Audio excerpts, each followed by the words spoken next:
Your championship is so last year. Is this light not too harsh on I'm me? not sure that that's the right headroom, bro. We're in. We're not centered, though. Let me ask you a question.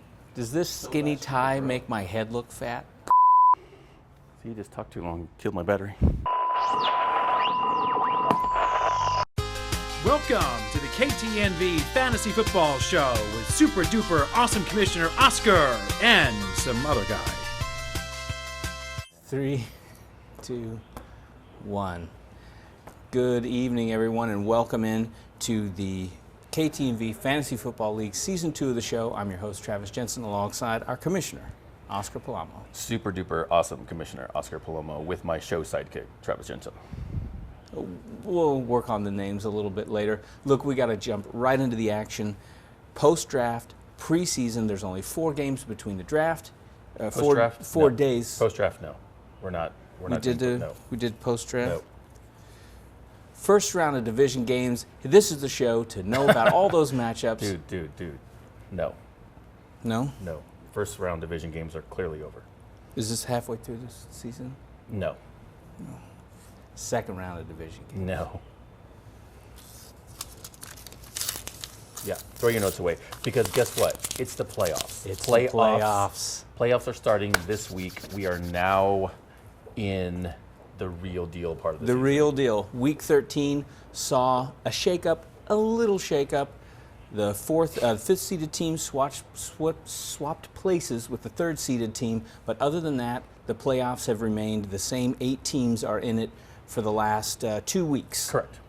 Correct. Yeah, I mean, a little bit of a shakeup, but I think it panned out the way that it looked like it was in the latter half of the season, as far as strength of teams going forward. But yeah, let's take a look. The number 1 team this year, best record, The Hispanics. the Hispanics, helmed by none other than our commissioner, Ozkar Palomo.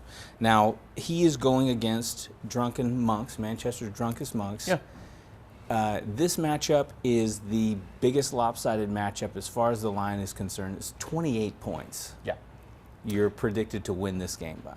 Yeah, and you know, I mean, I don't like to take predictions or projections too much to heart because you never know what's going to happen on actual game day with, you know, scheme, game planning, you know, in the NFL. But it is a nice way to see how your team matches up against somebody else, don't get me wrong. But, you know, clearly I have everything to lose. He has everything to gain. The pressure is on me not to field a bad team, but we'll see come Sunday, Monday, what eventually will play out. But let's just say I do want to take a second right here and say on camera publicly to everyone, Romero did a hell of a job with this team. I mean, he was a basement dweller for most of the season. He was looking to trade. Finally did pull the trigger on a trade with you, and now you have to go up against him in the first round. yeah, that's going to be kind of weird. But look, this season has been very topsy-turvy as far as everyone's concerned. I mean, we've had the Le'Veon Bell issue lingering all season long. We've had injuries again happen in the NFL, which has affected everyone's roster. I mean, teams that have done something to make up for what they lost, you know, depending upon how well they did that, is a reflection of their season. And yes, Romero did a hell of a job rebounding his team from all the troubles that he's had. So kudos to him. We go to the second-seeded team. That's Coop with Beast Mode. He will be going up against the Bears, and let's be perfectly honest, the Bears got that trophy for the close call award this last week. I mean, they were Ryan Smith is this close from being bounced from the playoffs by first-year participant Jackie.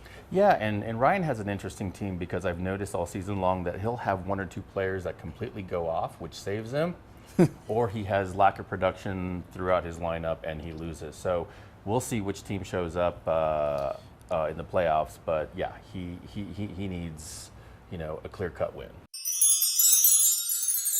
My edge is always going to lean towards, you know, Beast Mode being one of the top teams throughout the entire year. Why is he going to falter now? I'm just going to give the edge to the number 2 seed.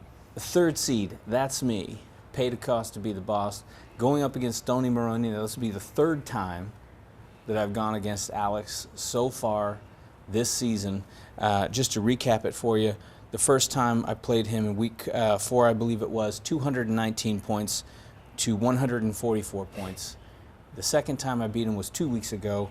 I beat him 213 points to 193 points. Now, if that trend continues, here's my bold prediction. If I continue to lose just a few points and he continues to gain that way, the final score of that game will be 207 to 242, and I will be bounced from the playoffs. Imagine that. That's a bold prediction right there, Oscar. Who do you got in this game? Well, Stoney Maroney, he fell on some bad luck early on the season. I don't know if that's indication of his overall record, but he lost some very close games early on the season. He did. I actually think he has a stronger team than his record reflects, and he did a lot of work to put together a good lineup. I think this game is actually going to be closer than the line might predict, and I think, honestly, I think he squeaks it out. Well, it's only 7 points, and he might.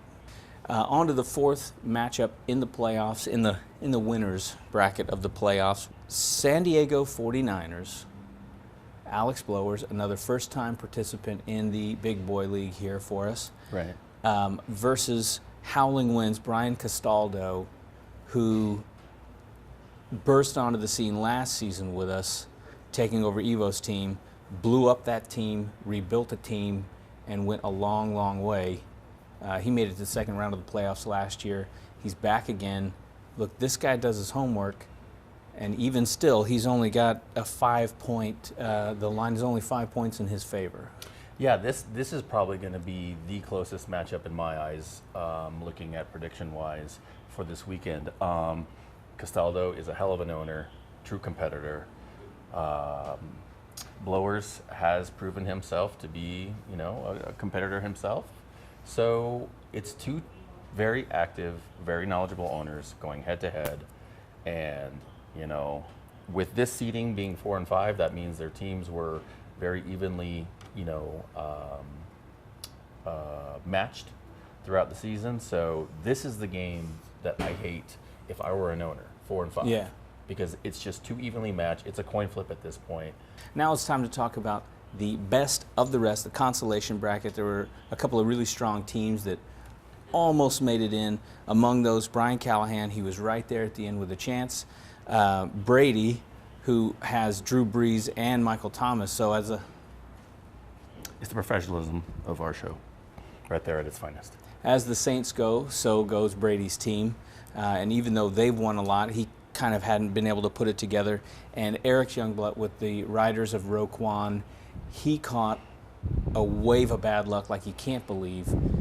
Loss after loss after loss, usually to the highest scoring team on that week. And despite all of that, he was right there at the end, almost made it in with a chance. There's still pride to fight for here in the consolation bracket, and we strongly encourage that. Strongly encourage. You do not want to go down to the lower league. It's a wasteland down there. It's a wasteland. Like, hardly even work here if you're down in the lower league, really. Clown college. Yeah. And that will do it for your first edition and episode of KTNV's Fantasy Football League. Again, I'm your host, Travis Jensen, alongside Ozkar Palomo. Thank you for watching. Freeze, dude. Freeze. You're supposed to freeze. Freeze.